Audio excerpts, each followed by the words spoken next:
అందరికీ షలోం.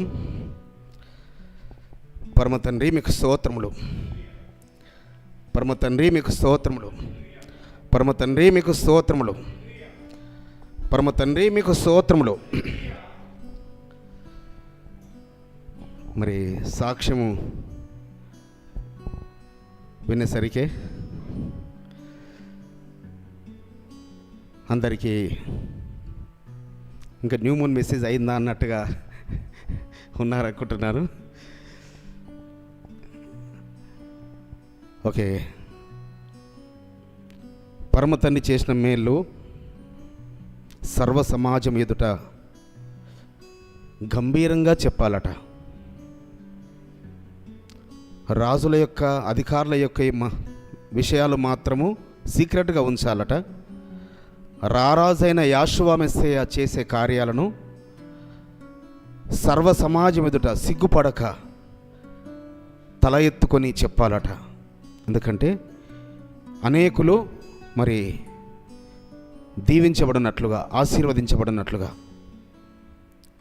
కాబట్టి ఓకే, సమయము మరి మేము 15 to 20 minutes అని చెప్పినా, ఎందుకంటే మధ్యలో మా కొందరు సహోదరులు దాన్ని ఎక్స్టెండ్ చేయించండి అన్న ఇంకా పర్లేదని ఫోన్లు చేశారు. ఓకే, థ్యాంక్ యూ ఫోన్లు చేసిన వారికి కూడా. మరి సాక్ష్యమును బట్టి వింటుంటే మాకు కూడా సమయము తెలవలేదు. సాక్ష్యం బట్టి పరమ తండ్రిని ఘనపరుస్తున్న పరమ తండ్రి మీకు స్తోత్రములు. మరి మెసేజ్లోకి వెళదాము. యోహాను సువార్త 8వ అధ్యాయము 12వ వచనం.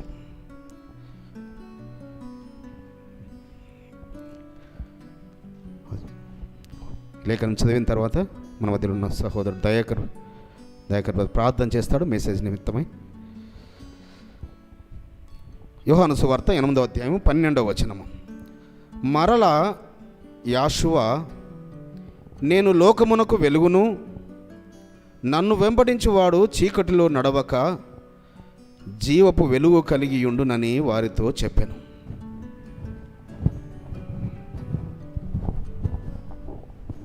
ప్రార్థన చేసుకుందాం.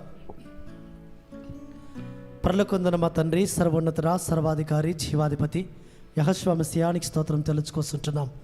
అయ్యా, ఈ నెల ఆరంభం నిలబడి దినమున ఇంతవరకు మీరు మాకు తోడుగా ఉండి అయ్యా మీ నాన్న మహిమకరముగా అయ్యా ఇంతవరకు తండ్రి మీరు జరిగిస్తూ వస్తున్న ప్రతి అయ్యా అంశమును బట్టి నీకు స్తోత్రం తెలుసుకొస్తుంటున్నాం. ఈ సమయంలో తండ్రి వాక్యోపదేశం చేయబోతున్న మీ దాసుని బట్టి అయ్యా నీకు స్తోత్రము తండ్రి. అయ్యా అదిగో తండ్రి, నీ దాసుడైన తండ్రి జనార్దనను మీరే మీ పరిశుద్ధాత్మ అభిషేకించండి. ఆయనానికి స్తోత్రములు. తన నోట నీ మాటలు ఉంచండి తండ్రి. అయ్యా నీకు ఇష్టకరమైన పాత్రగా మీరు నిలబెట్టుకొని మీ బూరగా మీరే ఉపయోగించుకొని అయ్యా మీ మహిమకరమైన అయ్యా పాత్రగా మీరు అభిషేకించి తన్ని మీరే మాకు కావాల్సిన ఆత్మీయ ఆహారం ఇచ్చి మా ఆత్మను మీరు బలపరచని రాజ్యానికి స్తోత్రములు. నీ జీవాహారమైన నీ జీవజలమైన వాక్యమును అయ్యా మీ దాసుల్లో నుంచి అయ్యా సమృద్ధిగా మీరు మాకు అనుగ్రహించి మా ఆత్మను మీరు తెప్పరల్లో చేయమని ప్రార్థిస్తూ మరోసారి మీ దాసుని నీ బలిష్టమైన చేతుల్లో పెడుతూ మారుషకుడు విమోచకుడు నజరేయుడైన యెహోషువ మెస్సియా అతి పరిశుద్ధమైన నామమున స్తుతించి ప్రార్థించి వేడుకొంచున్నాం తండ్రి. ఆమేన్. ఆమేన్. Thank you dear Dayakar brother, thank you. పరమ తండ్రి మీకు స్తోత్రములు, పరమ తండ్రి మీకు స్తోత్రములు. మరి ఈ గత 20 రోజుల నుంచి ఇంటి దగ్గర నుంచి మరి ఆన్లైన్లో జాయిన్ అయినప్పటికీ మరి మందిరానికి వచ్చిన అనుభూతి లేదు. మందిరానికి వస్తే మరి ఆ అనుభూతి వేరు. అంతకుముందు కోవిడ్ టైంలో మరి ఆన్లైన్లో జాయిన్ అయితే అప్పుడు అలా అనిపించలేదు, అప్పుడేమీ ఇబ్బంది అనిపించలేదు. కానీ ఈ మధ్యలో మరి 2 సబ్బాతులు మధ్యలో 2 సబ్బాతులు అనుకుంటాను, 2 సబ్బాతులు కూడా ఇంటి దగ్గర నుంచి జాయిన్ అయినప్పుడు ఆ సంతోషము కానీ ఆ ఆనందం కానీ అవి లేవు. అయితే మరి ఎందుకంటే అన్ని విషయాలు క్లియర్ అయిన తర్వాతనే సో గవర్నమెంట్ పరంగా కూడా మళ్ళీ అది నెగిటివ్ వచ్చిన తర్వాతనే మందిరానికి వెళ్ళాలి. ఎందుకనగా మనం గవర్నమెంట్ చట్టాలకు కూడా మనం లోబడాలి అని మరి అన్ని నెగిటివ్ అన్నీ నార్మల్ వచ్చిన తర్వాతనే మందిరానికి రావడం జరిగింది. పరమ తండ్రి మీకు స్తోత్రములు, పరమ తండ్రి మీకు స్తోత్రములు. అయితే పండుగలో, పర్ణశాల పండుగలో చివరి దినమున యాషువా మెస్సయ్య ఇచ్చిన ఆ జీవజలముల ఊట, ఆ యొక్క మెసేజ్ మరి ఆ 7-8 అధ్యాయాలలో మరి మనం ఇంతవరకు 4 మెసేజ్లు ధ్యానించుకున్నాము. సో 5వ మెసేజ్ ఈ యొక్క పారాగ్రాఫ్ 12వ వచనం నుంచి 20వ వచనం. ఇక్కడ యాషువా ఏమంటున్నాడు? నేను లోకమునకు వెలుగును,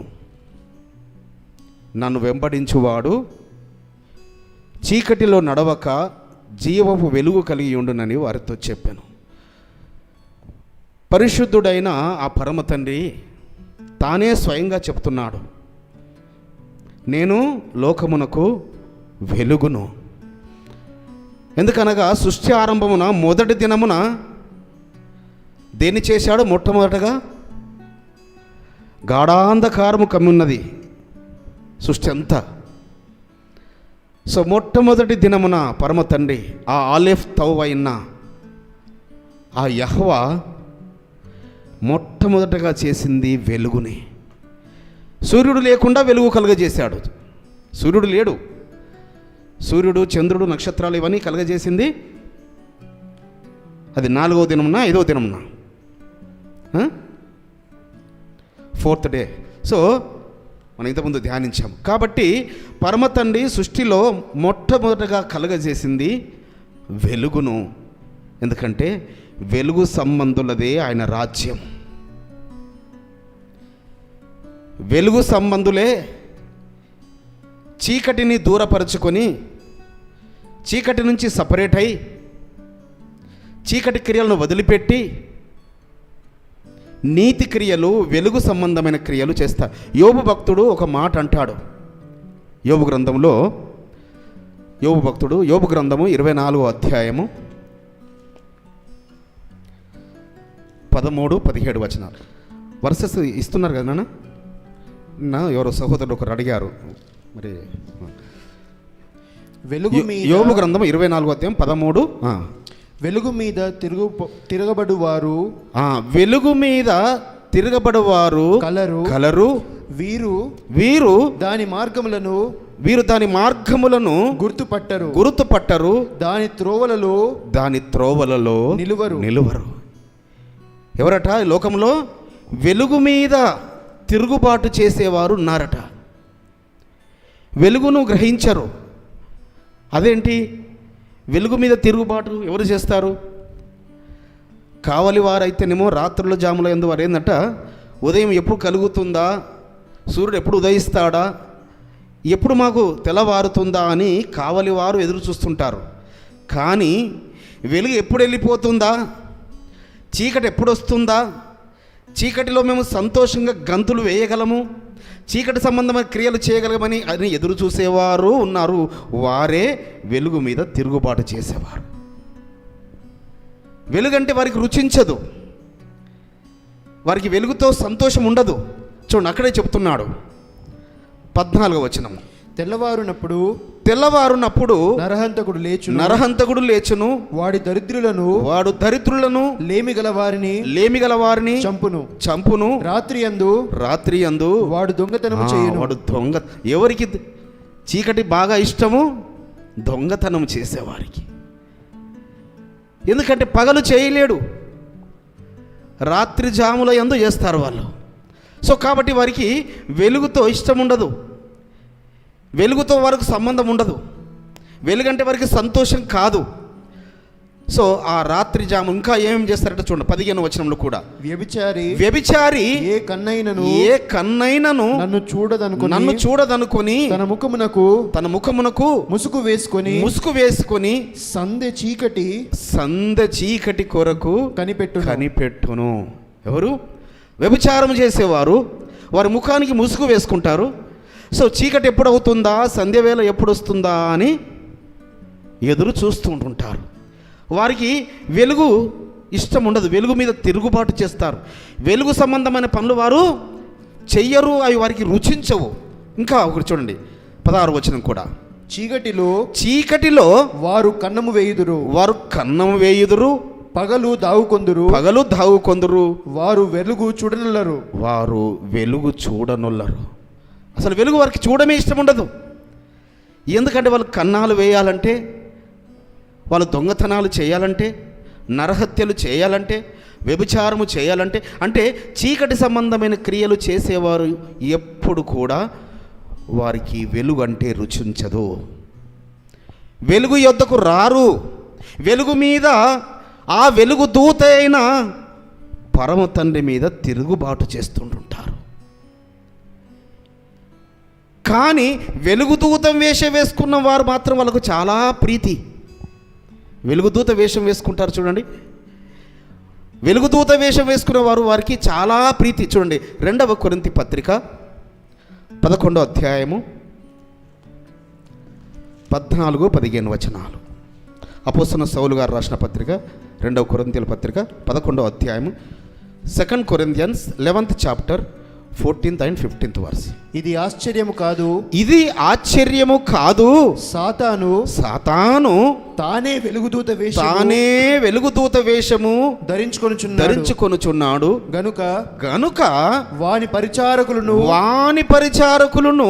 నీతి పరిచారకుల వేషము ధరించుకొనుట గొప్ప సంగతి కాదు. వారి క్రియల చెప్పున, కానీ ఎందట వారి క్రియల చొప్పున వారికి అంతము కలుగును. అయ్యా భక్తులారా, పరిశుద్ధులారా, నీతిమంతులారా, ఎలోహిం బిడ్డలారా అని అపోస్తలుడైన సౌలు గారు చెప్తున్నారు. కొరింథీయులకు పత్రిక రాస్తూ, ఇది ఆశ్చర్యం కాదండి నేను చెప్పే విషయము, ఇదేదో అద్భుతము కాదు, ఇది సర్వసాధారణము. ఏంటిది? సాతానుడు తానే వెలుగుదూత వేషం వేసుకున్నాడు. వెలుగుదూత ఎవరు? మన రక్షకుడు, మన విమోచకుడు. సో మనకు ఆయా సమయాలలో తన దూతలను పంపించే నాదుడు, తన దూతలను మన పక్షాన పంపించే మన నాదుడైన, మన రక్షకుడైన, మన విమోచకుడైన ఆ వెలుగై ఉన్న ఆ యెహోవా, ఆ వెలుగైన యాషువా నా జీవితాలలో, మన హృదయంలో జన్మిస్తే మన జీవితాలు వెలుగుమయమే. చీకటి ఇంకా మనకు చీకటి సంబంధికులతో సాతాను సంబంధికులు కాబట్టి సాతానుడే వెలుగుదూత వేషం వేసుకున్నాడు. కాబట్టి వాడి యొక్క పరిచారకులు నీతిమంతుల్లాగా, పరిశుద్ధుల్లాగా, యథార్థవంతుల్లాగా, ఎంతో గొప్పవారిలాగా వేషం వేసుకోవడం పెద్ద విషయం కాదు. అందుకే మన సహోదరుల స్త్రీలకు బాగా తెలుస్తుంది, గోల్డ్ కన్నా రోల్డ్ చాలా మెరుస్తుంది. దాన్ని గుర్తుపట్టడం కష్టం.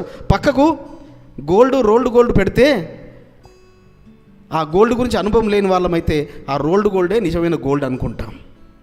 అవునా కాదా? అదే విధముగా నీతి పరిచారకుల వేషం వేసుకున్న వారే వెలుగు సంబంధులుగా కనపడతారు. ఎందుకంటే వారి అంతం ఏంటి? వారి క్రియలను బట్టి ఆ అంతం జరిగే వరకు చూసేదెవరు? సో ఈజీగా అట్రాక్ట్ అయ్యేది దేని గురించి? ఈ లోకము. వేషం వేసుకున్న వారి వైపే లోకం అట్రాక్ట్ అవుతుంది, వేషధారుల వైపే లోకం కాబట్టి పరిశుద్ధులారా, మీరు మోసపోకండి. సాతానుడు తానే వెలుగుదూత వేషం వేసుకుని వస్తున్నాడు మీ యొద్దకు. జాగ్రత్త సుమండి. మిమ్మల్ని నెమ్మదిగా తప్పిస్తాడు, నెమ్మదిగా ఆయనకు దూరం. పర్లేదు, ఆయన చాలా మంచివాడు, చాలా గొప్ప. నువ్వు ప్రార్థన చేయకపోయినా సరే ఆయన నీ ఎడల నువ్వు ఒక్క మాట అడిగితే చాలు, నువ్వు ఒక్క నిమిషం ప్రార్థన చేస్తే చాలు. ఎందుకంటే మనము రాత్రి జాముల యందు ప్రార్థన చేస్తే గడప పునాదులు కదులుతుంటాయి, గడపల పునాదులు కదులుతుంటాయి. పరలోకపు గౌన్లలో దూతలు పరమ తండ్రి సన్నిధికి వెళ్ళి విజ్ఞాపన చేస్తుంటారు, ఇదిగో నాయన నీ భక్తులు ప్రార్థన చేస్తూ. అయితే అది ఆటంకపరచాలనే ఈ వెలుగుదూత వేషం వేసుకున్న ఈ సాతాను యొక్క చీకటి సంబంధాల యొక్క కుట్ర. కాబట్టి పరిశుద్ధులారా, యాషువా, వెలుగైన యాషువా రాత్రి జాములయ్యందు రాత్రి అంతా ప్రార్థనలు చేశాడంటే ఆయన గురించి కాదు, ఆయన తల్లిదండ్రుల గురించి కాదు, ఆయన సహోదరుల నీ గురించి నా గురించి సుమా. కాబట్టి వెలుగు సంబంధులు ఏ విధంగా ఉండాలో, ఏ విధంగా నడుచుకోవాలో కొన్ని విషయాలు మనం ఇదే మనం ధ్యానించుకుందాం. పరమ తండ్రి మీకు స్తోత్రములు, పరమ తండ్రి మీకు స్తోత్రములు. ఇక్కడ యాషువ అంటున్నాడు, నేను లోకానికి వెలుగై ఉన్నాను కాబట్టి నన్ను వెంబడించేవారు ఎవరు కూడా జీవపు వెలుగులో నడుస్తారు.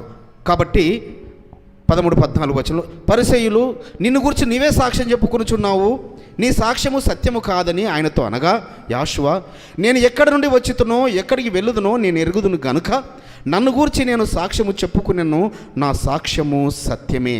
నేను ఎక్కడి నుండి వచ్చుచున్నాను ఎక్కడికి వెళ్ళుచున్నాను మీరు ఎరుగరు.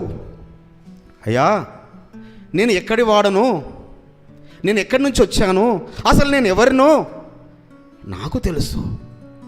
ఎందుకనగా బాప్తిసం ఇచ్చి యోహాను ఏ సాక్ష్యం ఇచ్చాడు? ఇదిగో ఈ లోక పాపము మోసుకుపోవచ్చున్న గొర్రెపిల్ల అని సాక్ష్యం చెబుతూ వస్తున్నాడు.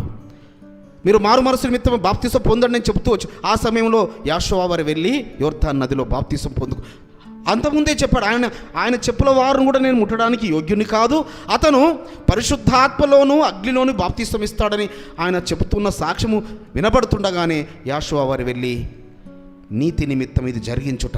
అయ్యా ఏంటయ్యా నేను మీ వలన బాప్తిసం పొందవలసి ఉండగా మీరు నా యొద్దకు వస్తున్నారంటే, అయ్యా నీతి క్రమము అంటే క్రమాన్ని ఒకటి పరలోకపు తండ్రి ఏర్పాటు చేసి వెళ్ళాడు మనము బాప్తిసం పొందుకోవాలని. అయితే ఆయన బాప్తిసం పొందుకున్న వెంటనే ఏం జరిగింది? పరిశుద్ధాత్మ ఆయన మీదకి దిగి వచ్చాడు. సో పరలోకము నుంచి ఇదిగో ఈయన నా ప్రియ కుమారుడు. ఇన్ని సాక్ష్యాలు విన్నారు కదా అక్కడ వేల కొలది, ఆ వేల కొలది జనము లక్షల కొలది జనాంగానికి ప్రకటించలేరా? కానీ ఆ సాక్ష్యాలు జరిగినా, ఆ పరిశుద్ధాత్మ దిగి వచ్చినా, ఇదిగో నా ప్రియ కుమారుడని పరలోకము నుంచి స్వరము సాక్ష్యం చెప్పుట అనేకులు అక్కడున్నవారు విన్నను ఆయనను అంగీకరించలేదు. ఈయన వెలుగు అని ఆయనను వారి హృదయాల్లో చేర్చుకోలేదు. ఏంటయ్యా నీ గురించి నువ్వే సాక్ష్యం చెప్పుకుంటున్నావు అంటే, అవును నేను ఎక్కడి వాడనో, ఎక్కడి నుంచి వచ్చాను, ఎక్కడికి వెళుతున్నాను మీకు తెలియదు, కానీ నాకు తెలుసు. నాలో ఉన్నది నేను నా తండ్రి. సో కాబట్టి మీ ధర్మశాస్త్రం ప్రకారం ఏంటి? ఇద్దరి సాక్ష్యము అంగీకరించబడుతుంది కదా. సో కాబట్టి నాలో ఉన్న నా తండ్రి నేను ఇద్దరము సాక్ష్యం చెబుతున్నాము, నేను వెలుగును అని. పరమ తండ్రి మీకు స్తోత్రములు, పరమ తండ్రి మీకు స్తోత్రములు. సో యెషయా గ్రంథము మరి దాన్ని ధ్యానించుకుంటూ వెళ్ళాలంటే చాలా సమయం పడుతుంది. కొన్ని మాటలు అందులో చూసుకుందాం. యెషయా గ్రంథము 60వ అధ్యాయము. లెమ్ము తేజరిల్లుము అని నన్ను ఉత్తేజపరచిన నా యాషువా, లెమ్ము తేజరిల్లుము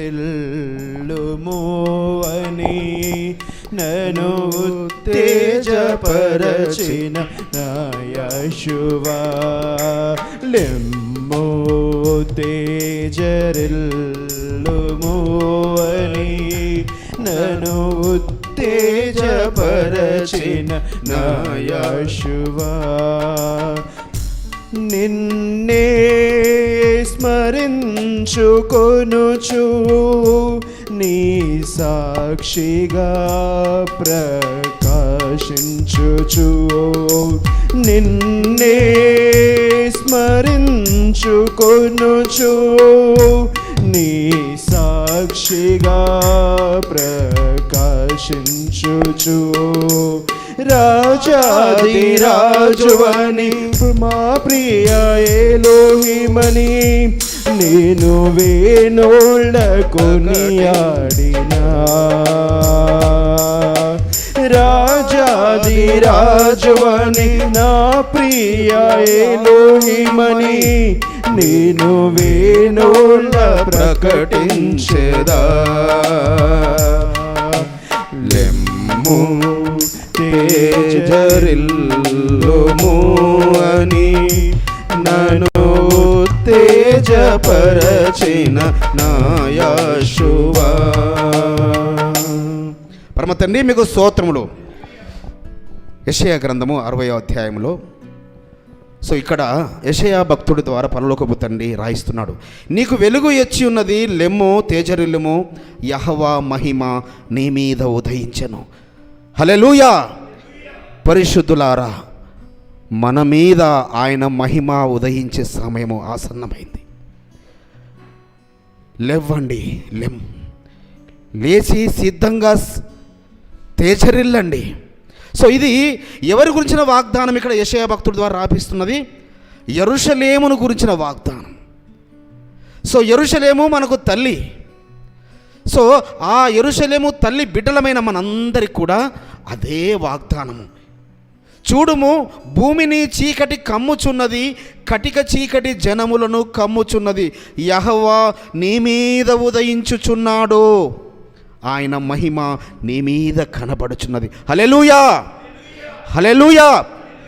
భూమి అంతటా చీకటి, కటిక చీకటితో, భూమి అంత భయంకరమైన తెగులు.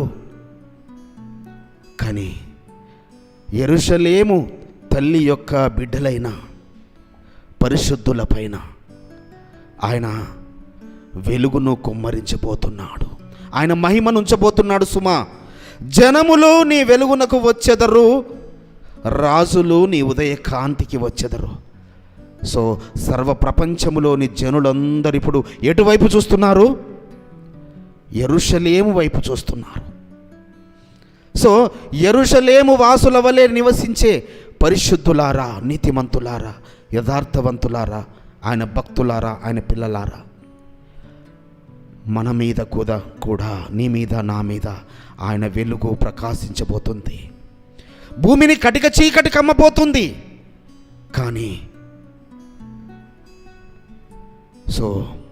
ఈ మాటలు 5వ వచనంలో చూసుకుంటే, నీవు చూచి ప్రకాశింతువు, నీ గుండె కొట్టుకొనుచు ఉప్పొంగును, సముద్ర వ్యాపారము నీ వైపు త్రిప్పబడును, జనముల ఐశ్వర్యము నీ యొద్దకు వచ్చును.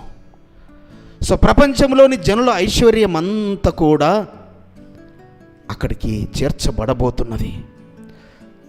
బౌండరీస్ 4 వైపులా విస్తరించబడుతున్నాయి. ఇజ్రాయెల్ దేశం యొక్క బౌండరీస్ అన్ని వైపులా విస్తరించబడుతున్నవి. ఆ వెలుగైన ఆ రారాజు కొరకు, ఆ వరుడి కొరకు అలంకరింపబడుచున్నది పెళ్లి కుమార్తె. కాబట్టి పరిశుద్ధులారా, మనము కూడా పెళ్లి కుమార్తెలాగా అలంకరించుకోవాల్సిన సమయం ఆసన్నమైంది. ఆ వరుడు రాబోతున్నాడు. ఆ రారాజు, ఆ వెలుగైన యాషువా వెలుగు సంబంధులను ఆయన కొనిపోవడానికి కొరకు. చీకటి సంబంధులు ఎలా ఉంటారో మనము చూసుకున్నాము యోబు భక్తుడి ద్వారా. కాబట్టి చీకటి సంబంధులతో మనకు వారి గురించి మనం ప్రార్థన చేయాలి, విజ్ఞాపన చేయాలి, వారి గురించి మనం కన్నీరు కార్చాలి. అంత తప్ప వారి గురించి తీర్పు తీర్చేది మన పని కాదు. అది అందుకే అంటాడు యాషువా యోహాను సువార్తలో అంటుంటాడు, 15వ వచనంలో, మీరు శరీరమును బట్టి తీర్పు తీర్చుచున్నారు, నేను ఎవ్వరికీ తీర్పు తీర్చను. మీరైతేనేమో శరీరాన్ని బట్టి మీరు తీర్పు తీరుస్తున్నారు, కానీ నేను ఎవరికి తీర్పు తీర్చను. ఎవరంటున్నారు ఈ మాట? సశరీరుడుగా వెలుగైన యెహోవా మన మధ్యలో యాషువాగా ఆయన నివసిస్తూ, జీవిస్తూ, జీవజల ధార వాక్కుల చేత తృప్తిపరుస్తూ పోషిస్తున్న ఆయన, నేను మీకెవరికి తీర్పు తీర్చను. నేను ఎవరినో మీరు తెలుసుకుంటే మీరు నా తండ్రిని తెలుసుకుంటారు, లేక నా తండ్రిని తెలుసుకుంటే నన్ను తెలుసుకుంటారు. కాబట్టి వెలుగు కొద్ది కాలమే మీ మధ్యలో ఉంటుంది, ఈ వెలుగు వెళ్ళిపోతుంది. కాబట్టి మరి ఆ వెలుగు వారి మధ్యలో ఉన్నంతకాలము వారు ఆ వెలుగును చూడలేకపోయారు. ఆ వెలుగు అక్కడి నుంచి ప్రపంచం దేశాలన్నిటి వైపుకు వచ్చింది. కాబట్టి మనము వెలుగు సంబంధులమయ్యాం. ఆ వెలుగు వారి మధ్యలోనే ఉండి ఉంటే, ఆ వెలుగును కనుక వాళ్ళు సంపూర్ణంగా చేర్చుకొని ఉంటే, ఆ వెలుగు మన యొద్దకు వచ్చేది కాదు. మనం వెలుగు సంబంధికులం అయ్యే వాళ్ళం కాదు, ఇంకా చీకటి సంబంధికులు కానివ్వండి. అయితే ఆయనకు వారు అని మనము అని భేదము లేదు పరలోకపు తండ్రికి. వారిని మనలను ఒకే మందగా ఆయన చేయడానికి కొరకే వారికి కఠిన మనసు ఇచ్చాడు. సో మనల్ని వెలుగు సంబంధులుగా కఠిన మనసు ఇచ్చాడు, కానీ వారిని వదిలిపెట్టలేదు సుమా. వారి చేయి వదలలేదు. వారు ఒక్కటే యాషువాను వారు ఆ వెలుగైన ఆయననే అని గ్రహించలేకపోయారు తప్ప ఆయన మాటను, ఆయన ధర్మమును, ఆయన ఆజ్ఞలను, ఆయన విధులను, ఆయన కట్టడలను వారు అనుసరిస్తూనే వస్తున్నారు. కాబట్టి ఇప్పుడు వెలుగుచున్నారు వారు ప్రపంచానికి దిక్సూచిగా. సో ప్రపంచంలోని వ్యాపారం అంతా అక్కడికి అసలు ఎవ్రీ కంట్రీ, ప్రతి కంట్రీ యొక్క అక్కడ మెయిన్ ఆఫీసెస్ అంటే పెద్ద పెద్ద కంపెనీలు, ఎవ్రీ కంపెనీ యెరూషలేములో వారికి ఆఫీసులు ఉంటాయంట. సో ప్రపంచంలోని మొత్తం వ్యాపారం అంతా అక్కడ తిప్పబడుతుంది.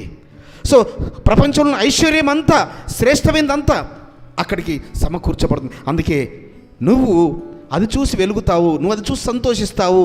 ఓ యెరూషలేమా ఎలా వస్తారట? యెషయా గ్రంథము 60వ అధ్యాయము 8వ వచనం. మేఘము వలెను ఎగయు గువ్వ వలెను గూళ్ళకు ఎగసి వచ్చు వీరెవరు? మేఘాల మీద ఎగిరి వచ్చే వాళ్ళు. చూడండి, ఇది 1000 సంవత్సరాల క్రితం రాయబడిన యెషయా గ్రంథం. అప్పుడే ఏరోప్లేన్ గురించి అప్పుడే రాయించాడు యెషయా భక్తుల ద్వారా. ఏరోప్లేన్ కనుకొని మహా అయితే ఎంత 100, not more than 150 years I think, లేక 100 years. సో 1000 సంవత్సరాల క్రితమే యెషయా భక్తుడు రాస్తారు, మేఘము వలెను ఎగరు గువ్వల వలెను గూళ్ళకు ఎగసివచ్చు వీరెవరు?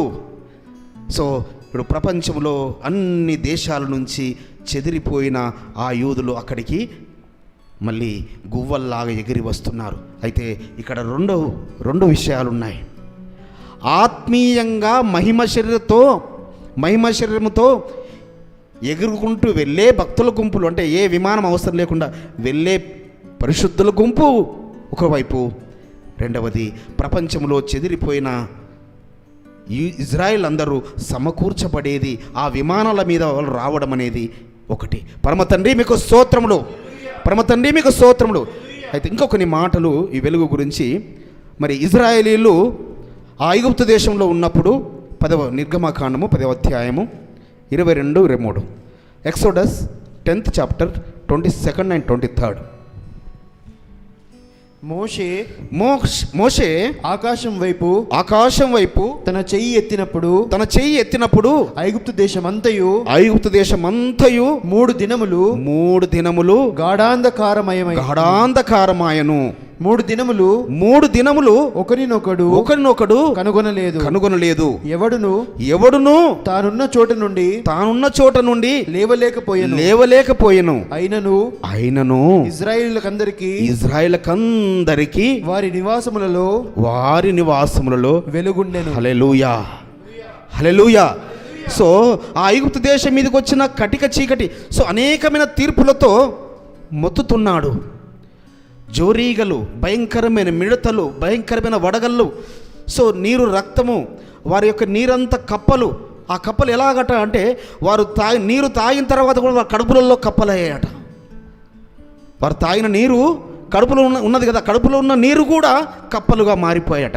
సో ఇదంతా ఈ విషయాలన్నీ యాషార్ గ్రంథంలో రాయబడ్డాయి. సో ఆ జోరీగలంటే ఏదో ఈగల గుంపనుంది, కానీ భయంకరమైన కందిరీగలు, తేనెటీగలు, భయంకరమైన ఈగలంట, అనేకమైన ఈగల గుంపు. సో ఈ విధంగా పీడించబడుతున్నప్పుడు 3 దినములు కటిక చీకటి అంట. అంటే ఇక మనకు అమావాస్య చీకటి ఎలా ఉంటుంది అంటే ఇక నక్షత్రాలు ఉంటాయి, చంద్రుడు ఉండడు కానీ నక్షత్రాలు ఉంటాయి. సో ఎంత కటిక చీకటిగా ఉంటుంది అంటే ఇప్పుడు మన హైదరాబాద్లో అంటే ఆ చీకటి తెలియదు. మరి గ్రామాలలో చిన్నగా ఉన్నప్పుడు మేము మరి ఆ అమావాస్య వస్తుందంటే భయం వేసేది అన్నట్టు ఆ కటిక చీకటి. ఎందుకంటే అప్పుడు కరెంటు కూడా ఉండేది కాదు. నేను చిన్ననాటి రోజులలో కరెంటు కూడా ఉండేది కాదు.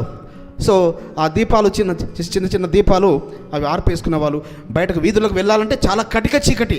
సో అలా భయంకరమైన కటిక చీకటి 3 రోజులు ఐగుప్తు దేశం అంతా. కానీ ఇజ్రాయిల్ నివసించే ఆ గోషేను దేశంలో, ఆ రామశేష ప్రాంతంలో వెలుగు. హల్లెలూయా! ఎలా సాధ్యం ఇది ఎలా సాధ్యము? అదే ఐగుప్తు దేశము, కానీ సపరేట్ ఒక ప్రాంతం అది. అయితే యాషారు గ్రంథంలో ఇంకా కొన్ని విషయాలు అక్కడ రాయబడ్డాయి. ఈ మోషే అహరోనుల మీద అప్పటికే సనుగుతున్నారట. ఏంటో వీళ్ళు ఇవన్నీ తీసుకొస్తున్నారు, ఈ బాధలు తీసుకొస్తున్నారు, ఆ ఫరోనేమో మమ్మల్ని ఇంకా ఎక్కువ ఇబ్బంది పెడుతున్నాడు, కటిక పనులు చేపిస్తున్నారని మోషే అహరోనుల మీద సనిగినప్పుడట ఈ 3 రోజుల కటిక చీకట్లో చాలామంది ఇజ్రాయిళ్ళు చనిపోయారట.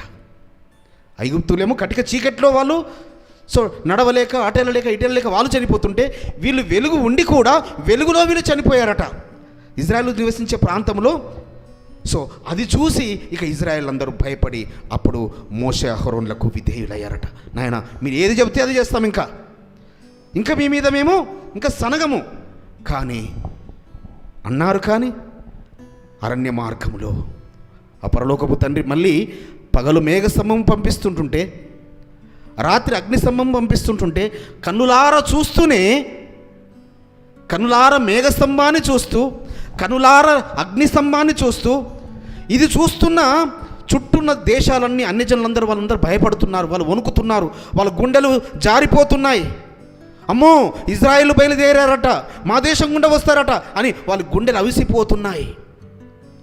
కానీ వీరు మాత్రము వెంటనే మర్చిపోతున్నారు ఆ వెలుగు సంబంధమైన క్రియలను. వెంటనే తిరుగుబాటు చేస్తున్నారు. సో ఎన్నో మార్లు తిరుగుబాటు చేశారట అరణ్యంలో. సో అందుకే అంటాడు పరలోకపు తండ్రి, మోషే వారు తిరుగుబాటు చేస్తుంది నీ మీద కాదు, నా పైన, వెలుగై ఉన్న నా పైన. సో వెలుగు మీద తిరుగుబాటు చేసేవారు ప్రతి సమయంలో ప్రతి తరంలో ఉంటారు. కాబట్టి పరిశుద్ధులారా, సో వాటిని అన్నీ మనము జ్ఞప్తికి తెచ్చుకొని ఆ వెలుగైన యాషువా నా కొరకు నీ కొరకు ప్రతి ఒక్కరు మనం ఏమనుకోవాలి, అవును నా కొరకే బలియాగం అయ్యాడు, వేరే వాళ్ళ గురించి నాకు కాదు, నాకు అనవసరం, నా గురించి బలియాగం అయ్యాడు. నేను వెలుగు సంబంధి వలె జీవిస్తాను, చీకటి సంబంధి వలె కాదు సుమా. ఇంకా ఎంతకాలము చీకటి సంబంధికుల వలె మనం. సో వెలుగు సంబంధికుల వలె, వెలుగు సంబంధికులు మనం. ఎందుకంటే పరలోకపు తండ్రి మరి అది ఎలా సాధ్యమో చూడండి. పగలంతా మేఘస్తంభము, రాత్రంతా అగ్నిస్తంభం. సో అగ్నిస్తంభం ఎందుకట అంటే, మంచు వెన్నెల తాకి మంచు కురిస్తే లేక వెన్నెల దెబ్బ అంటే పౌర్ణమి చంద్రుని దెబ్బ కూడా తగిలి పక్షపాతం వస్తుందంట, పెరాలసిస్ వస్తుందంట. కాబట్టి వారికి ఏ వ్యాధి రాకుండా, ఏ బాధ కలగకుండా, పగలు సూర్యుని ఎండ దెబ్బ తగలకుండా చల్లగా వాతావరణం, రాత్రి వెన్నెల దెబ్బ తగలకుండా వెట్ట మరియు వెలుగు. పగలేమో సూర్యుడు ఉంటాడు, సూర్యుని వేడిని ఆపడానికి మేఘస్తంభము, రాత్రి చీకటి ఉంటుంది, మంచు కురుస్తుంది, వెలుగు ఉండదు. సో వారు అంత చక్కగా ఆయన అగ్నిస్తంభంలో ఉండి, అందుకే అబ్రహాం గారు ఇస్సాకు గారిని బలివ్వడానికి వెళ్ళినప్పుడు అబ్రహాం గారికి ఇస్సాకు గారికి కనబడుతుంది ఆ మోరియా పర్వతం మీద ఏమున్నదో. వాళ్ళతో వెళ్ళిన ఇద్దరికి, ఎలియాజర్కు ఇస్మాయిల్కు ఏమీ లేదు అక్కడ, మామూలు కొండల్లాగానే ఆ కొండలు ఉన్నాయంటారు. కానీ వీరిద్దరికి ఏం కనబడుతుంది? మేఘస్తంభము, అగ్నిస్తంభము, ధవల సింహాసనము. హల్లెలూయా! ఏం కనబడింది అబ్రహాం గారికి, ఇస్సాకు గారికి? మేఘస్తంభము, అగ్నిస్తంభము, ధవల సింహాసనము. కాబట్టి వెలుగు సంబంధికులకి ఆ వెలుగును గూర్చిన అనుభవము, ఆ వెలుగు. అందుకే యెషయా భక్తుడు ఒక మాట అంటాడు, యెషయా గ్రంథము 9వ అధ్యాయము 2వ వచనం. యెషయా గ్రంథము 9, Isaiah 9th chapter 2nd verse. చీకటిలో నడుచు జనులు గొప్ప వెలుగును చూచుచున్నారు.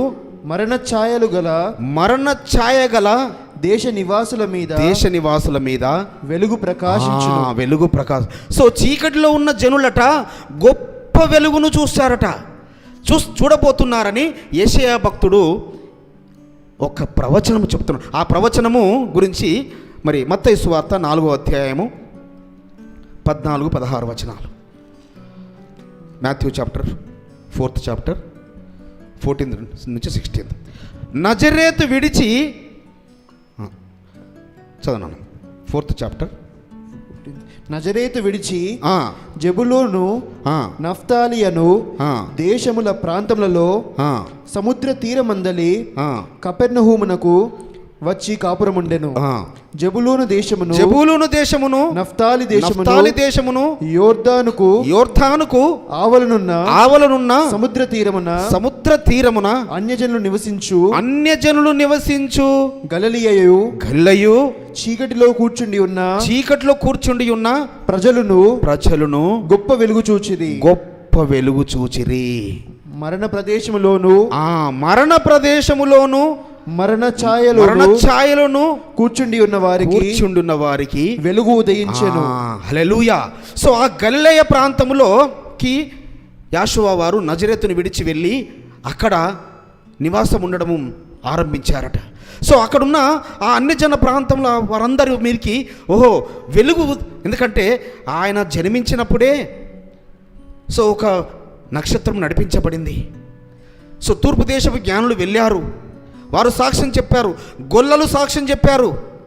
సో బెత్లెహేములో రక్షకుడు, కానీ వారు నమ్మడం లేదు. అయితే సో అన్యజనులకు సువార్త ప్రకటించు నిమిత్తము యాషోవా వారు ఆ నజరేతును, ఎందుకంటే నజరేతులో నుంచి మంచిది రాదు ఏదని ఎవరు అంగీకరించడం లేదు, ఆ గలిలయ ప్రాంతంలో ఉన్న ఆ యొక్క అన్యజనులకు వెలుగును ప్రకటించడానికి, వెలుగును రుచి చూపించడానికి యాషోవా మెస్సయ్య వారు అక్కడికి వెళ్ళి ఆ గలిలయ ప్రాంతవాసులందరికీ సువార్త ప్రకటించడం ఆరంభించాడు. పరమ తండ్రి నీకు స్తోత్రములు. కీర్తన గ్రంథము 112వ అధ్యాయము 4వ వచనం.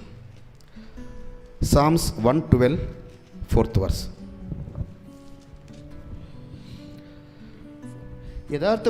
యథార్థవంతులకు చీకటిలో వెలుగు పుట్టును. వారు కటాక్షమును వాత్సల్యతయు నీతియు గలవారు. పరిశుద్ధులారా, మనము చీకటిలో ఉన్నాము. కొన్ని సమయాలలో చీకటి లాంటి శ్రమల గుండా, చీకటి లాంటి ఇబ్బందుల గుండా, చీకటి లాంటి వ్యాధుల గుండా, అనేక కఠినమైన సమస్యలు, వాటి గుండా మనం వెళుతూ వస్తుంటాం. కానీ అందుకే వాగ్దానం ఇస్తున్నాడు పరమత్తని చెప్తున్నాడు, యథార్థంగా నువ్వు వెలుగును అనుసరిస్తావా, యథార్థంగా నువ్వు వెలుగును ఆశ్రయిస్తావా, యథార్థంగా నువ్వు వెలుగు సంబంధి వల్ల జీవిస్తున్నావా, నీకు చీకటిలో కూడా వెలుగు పుడుతుంది. హల్లెలూయా. నీకు చీకటిలో కూడా వెలుగు ఉదయిస్తుంది సుమా. అందుకే అక్కడ ఇంకా ఏమంటాడంటే, మొదటి వచనం నుంచి కొన్ని మాటలు నేను చెప్తాను. అక్కడ యెహోవాను స్తుతించండి, యెహోవా యందు భయభక్తులు కలవాడు, ఆయన ఆజ్ఞలను బట్టి అధికముగా ఆనందించువాడు ధన్యుడు, వాని సంతతి వారు భూమి మీద బలవంతులగుదురు. హల్లెలూయా. ఎవరి సంతతి భూమి మీద బలవంతులవుతారట? ఆయన యందు భయభక్తులు కలిగి ఆయన ఆజ్ఞలను బట్టి అధికముగా సంతోషించేవారు, అధికముగా ఆనందించేవారు. విస్తారమైన సొమ్ము దొరికిందనుకోండి, మనకు విస్తారమైన సొత్తు దొరికిందనుకోండి, లేక మనకు అన్ఎక్స్పెక్టెడ్గా ఒక లాటరీ తగిలింది, ఒక ₹1,00,00,000 వచ్చాయి, ఎంత సంతోషపిస్తారు, ఎంత ఉప్పొంగుతుంది హృదయం. సో దానికన్నా అధికముగా ఆయన ఆజ్ఞలను బట్టి సంతోషించేవారు, ఆయన ఆజ్ఞలను బట్టి ఆనందించేవారు, ఆయన ఆజ్ఞలను బట్టి అధికముగా ఆనందించు వారి యొక్క సంతతి. అందుకే నీతిమంతుడైన అబ్రహాము దేన్ని బట్టి సంతోషించాడు? ఆయనకున్న బంగారమును బట్టి, వెండిని బట్టి, ఐశ్వర్యం బట్టి కాదు. మన మెసేజ్లో చెప్పాను కదా, మిఖాయేలు సహాయం చేసిన అందులో ఆ 5 ఆ సొదొమ గొమొర్రా రాజులు వారందరూ అంటారు, రాజా ఈ సొత్తు, అబ్రహాం గారు మా సొత్తునంతా తీసుకోండి, మా స్త్రీలను మాకిస్తే చాలు, మా కుమార్తెలను మా స్త్రీలను మాకిస్తే చాలు, ఈ బంగారము, ఈ వెండి, ఐశ్వర్యం అంతా మీరే తీసుకోండి అంటే, నో మీరే రేపటి దినం అంటారు, అబ్రహామును మేమే ధనవంతునిగా చేశామని. నా ఎలోహిం నన్ను ధనవంతునిగా చేయాలి, ఆయన ఆజ్ఞ నన్ను ధనవంతునిగా చేయాలి. కాబట్టి వారి సొత్తును వారికి అప్పగిచ్చేస్తాడు, ఆ 4 రాజ్యాల సొత్తును మాత్రము తను తెచ్చుకుంటాడు. ఎందుకంటే అది న్యాయము, అది ధర్మము. సో విరోధి శత్రువు ఎప్పుడైతే కుట్ర పన్నుతాడో శత్రువుకు మరి ఆ యొక్క శాస్తి జరగవలసిందే. కాబట్టి ఇంకొక మాట అక్కడ అంటున్నాడు, వారి యథార్థవంతుల వంశము వారు దీవింపబడదురు, కలిమియు సంపదయు వాని ఇంట ఉండును, వాని నీతి నిత్యము నిలుచును. హల్లెలూయా. ఎవరికి ఆయన యందు భయభక్తులు కలిగి ఆయన ఆజ్ఞలను బట్టి అధికముగా సంతోషించేవారు. ఓకే, నీకు మంచి ఉద్యోగం వచ్చింది, దాన్ని బట్టి సంతోషించు, నేను సంతోషించకూడదు అన్నాను, కానీ దానికన్నా ఎక్కువగా ఆయన ఆజ్ఞను బట్టి సంతోషించాలి. నీకు గర్భఫలం కలిగింది, నీకు శ్రేష్టమైన గర్భఫలం పరలోకపు తండ్రి ఇచ్చాడు, సంతోషించు వారిని బట్టి, కానీ వారికన్నా అధికంగా ఆయన ఆజ్ఞను బట్టి సంతోషించాలి. నీకు మంచి జాబ్ వచ్చింది, లేక మంచి బోనస్ వచ్చింది, లేక సో నీవు కొన్న ప్లాటో ఏదో మంచిగా కలిసి వచ్చి చాలా రెట్లు అది వృద్ధి చెందింది, సంతోషించు, దాన్ని బట్టి సంతోషించకూడదని చెప్పడం లేదు పరలోకపు తండ్రి. కానీ దానికన్నా మిన్నగా ఆయన ఆజ్ఞను బట్టి సంతోషిస్తువా, నీ సంతతి వారు ఈ భూమి మీద బలవంతులు అవుతారు. వారికి చీకటిలో కూడా వెలుగు కలుగుతుంది. చీకటిలో కూడా, సో లోకమంతా చీకటి, లోకమంతా శ్రమ, లోకమంతా బాధ, కానీ యథార్థవంతులకు ఆయన యందు భయభక్తులు కలిగి ఆయన ఆజ్ఞల యందు అధికంగా ఆనందించే వారికి చీకటిలో కూడా వెలుగు కలుగుతుంది. పరమ తండ్రి మీకు స్తోత్రములు, పరమ తండ్రి మీకు స్తోత్రములు. 1 పేతురు పత్రిక 2వ అధ్యాయము 9-10 వచనాలు. 1 పేతురు పత్రిక 2వ అధ్యాయము 9-10 వచనాలు. అయితే మీరు చీకటిలో నుండి ఆశ్చర్యకరమైన తన వెలుగులోనికి మిమ్మును పిలిచిన వాని గుణాతిశయములను ప్రచురము చేయు నిమిత్తము ఏర్పరచబడిన వంశమును. ఈ వచనం చాలా చాలా ఇష్టం నాకు. నేను చాలాసార్లు మెసేజ్లలో మీరు అనుకుంటారు కావచ్చు, అన్న ఏంటి చాలాసార్లు ఇది నేను చెప్తుంటాడని. ఇది చాలా ప్రీతికరమైన మాట ఇది నాకు. ఎందుకంటే ఒకప్పుడు నేను చీకటిలో నేను చీకటి ఉన్నవాణ్ణి కాబట్టి, సో చీకటి సంబంధిగా జీవించిన వాణ్ణి కాబట్టి, వెలుగంటే ఏందో తెలియని వారు కాబట్టి, వెలుగు సంబంధులుగా లేము కాబట్టి ఒకప్పుడు మీరు చీకటిలో నుంచి ఎక్కడికి నడిపించాడు? తన ఆశ్చర్యకరమైన వెలుగులోనికి. సో ఈ వెలుగు ఎలాంటిది? ఆశ్చర్యకరమైన వెలుగు. సో సృష్టి ఆరంభంలో సూర్యుడు లేకుండానే పరమ తండ్రి వెలుగు కలుగజేశాడు. మళ్ళీ రేపు ఆయన రాజ్యంలో ఈ సూర్యుడు అవసరం లేదు. ఆ వెలుగైన యెహోవాయే నీ మీద ప్రకాశించును, వెలుగైయున్న యాష్వాయే నీ మీద ప్రకాశించు. పాలు తేనెలు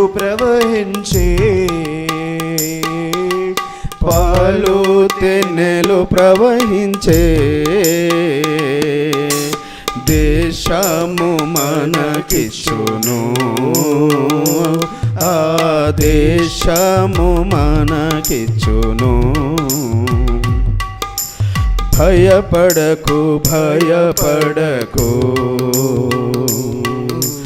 యాష్వాని చేయి విడువడు, భయపడకు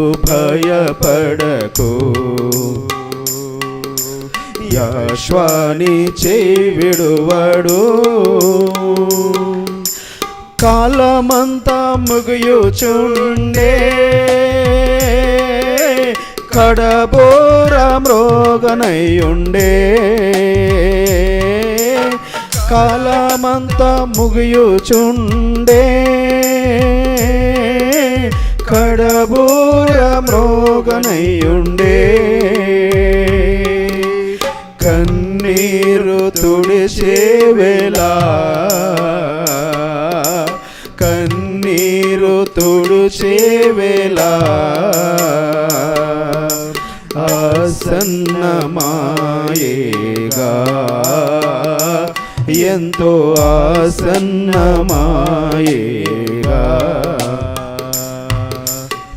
భయపడకు భయపడకు యాశ్వాని చేవిడువడు. పరమ తండ్రి మీకు స్తోత్రములు. కాబట్టి చీకట్లో ఉన్నామని, చీకటి లాంటి శ్రమలు ఉన్నాయని, చీకటి లాంటి ఇబ్బందులు ఉన్నాయని, ఈ శ్రమలు ఎప్పుడు పోతాయి, ఈ బాధలు ఎప్పుడు పోతాయి అని భయపడుతున్నావా సహోదర సహోదరి? భయవద్దు. ఆయన మన ధైర్యమై ఉన్నాడు, మన నిరీక్షణ అయి ఉన్నాడు. ఆ వెలుగైన ఆయనను కలిగి ఉన్న నీవు భయపడనక్కర్లేదు సుమా. ఎందుకంటే ఆశ్చర్యకరమైన తను ఏం చేయాలని మనం ఇక్కడ అయితే మీరు చీకట్లో నుండి ఆశ్చర్యకరమైన తన వెలుగులోనికి మిమ్మును పిలిచిన వాని గుణాతిశయములను ఏం చేయాలంటే మనము ఆయన గుణ అతిశయములను ప్రచురము చేయ నిమిత్తము మనల్ని ఎందుకు గురించి పిలిచాడట? మనల్ని ఆయన గుణాతిశయాలను ప్రచురము చేసే నిమిత్తము ఏర్పరచబడిన వంశమును. మనం ఎవరమై ఉన్నాము? ఏర్పరచబడిన వంశము. We are appointed generation. సో మనల్ని ఆయన ఏం చేసుకున్నాడు? ఏర్పాటు చేసుకున్నాడు ఒక వంశముగా. రాజులైన యాజక సమూహమును. హల్లెలూయా. సో ఈ వాగ్దానం మనం స్వతంత్రించుకునేది ఆయన రాజ్యంలో సుమా. ఇక్కడ కాదు సుమా, ఇక్కడ రాజులము యాజకులము కాదు, రాజులైన యాజక సమూహముగా పరిశుద్ధ జనమును. ఇక్కడ మనం ఏమవ్వాలి? ఆయన పరిశుద్ధమైన జనముగా మనము. సో అయ్యా, నీ దూత అయిన సెరాఫేల్ను మా మధ్యలకు పంపించండి తండ్రి. నీ దూత అయిన సెరాఫేల్ మా మధ్యలకు పంపించి మమ్మల్ని పవిత్రపరచ, మా పెదవులు ముట్టండి. పవిత్రమైన మాటలే మా పెదవుల నుంచి వచ్చినట్లుగా మా హృదయాన్ని ముట్టండి. పవిత్రమైన ఆలోచనలే చేసే విధముగా మా దేహంలోని ప్రతి అవయవాన్ని తాకండి నాయన, పవిత్రపరచండి. మేము పరిశుద్ధుల్లాగా. కాబట్టి పరిశుద్ధ జనమును ఎలోహిం సొత్తైన. హల్లెలూయా, హల్లెలూయా. మనం ఎవరి సొత్తట? ఎలోహిం యొక్క సొత్తు సుమా. నీవు నేను వెలపెట్టి కొనబడిన వారము. క్రయధనము చెల్లించాడు నీ కొరకు, నా కొరకు 2000 సంవత్సరాల క్రితమే. ఆ రక్తము ఈ రోజుకు సాక్ష్యం ఇస్తుంది.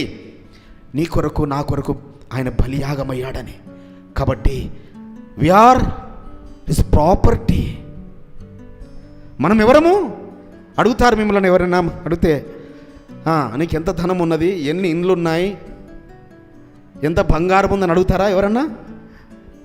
మీకు ఎందరయ్యా పిల్లలు అంటారు. సో నీ సొత్తు, నీ స్వాస్థ్యము.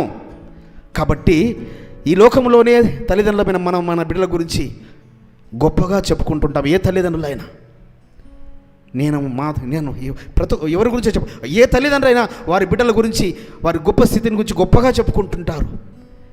అదేవిధంగా పరలోకపు తండ్రి కూడా మన గురించి గొప్పగా చెప్పుకోవాలనే ఆయన ఆశ. ఎస్, నా పరిశుద్ధులు చూడండి, నా బిడ్డలు చూడండి, యథార్థంగా వాళ్ళు ఏ విధంగా జీవిస్తున్నారో, వాళ్ళు ఏ విధంగా భక్తిగా జీవిస్తున్నారో, ఏ విధంగా పవిత్రంగా జీవిస్తున్నారో, ఏ విధంగా వారు నన్ను, దే ఆర్ ఫోకసింగ్ మీ, వారు నన్ను ప్రకటిస్తున్నారు, నా వెలుగును ప్రకటిస్తున్నారు. నా వెలుగు వారిలో నుంచి వెలుచున్నది, నా వెలుగు వారిలో నుంచి ఉదయిస్తున్నది. వాళ్ళు వెలుగు సంబంధుల్లాగా. కాబట్టి పరిశుద్ధులారా, యాషువా వెలుగై ఉన్నాడు. మన జీవితాల్లో ఆయన ఉదయించాడు, మన జీవితాల్లో ఆయన చిగురిస్తున్నాడు. కాబట్టి వెలుగుమయముగా, ఆయన స్వాస్థ్యముగా, ఆయన సొత్తుగా, పరిశుద్ధమైన జనముగా ఆయన గుణాతిశయాలను ప్రచురం చేయడానికి కొరికి ఆయన నిన్ను నన్ను ఏర్పాటు చేసుకున్నాడు సుమా. కాబట్టి ఆ ఆలెఫ్ తవ్వైన ఆ యాషువా సృష్టి ఆరంభంలో వెలుగును కలగజేశాడు. మొదటి దినమున చివరిగా ప్రకటన గ్రంథము 21వ అధ్యాయము 22-23 వచనాలలో మళ్ళీ చివరిగా ఆయన ఏం చేయబోతున్నాడో,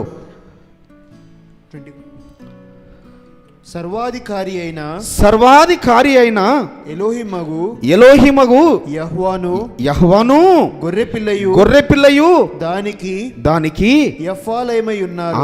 అక్కడ ఫస్ట్ లైన్లో చూస్తున్నాను. అక్కడ దానిలో ఏ ఆలయము నాకు కనబడలేదు. ఎక్కడ? యెరూషలేములోనట ఏ ఆలయము లేదట. ఇంకా ఎవరు ఆలయము? సర్వాధికారి అయిన ఆ యెహోవాయే, ఆ యాషువాయే దానికి ఆలయమై ఉన్నారు. ఆ పట్టణములో ప్రకాశించుటకు సూర్యుడైనను చంద్రుడైనను దానికి అక్కర్లేదు.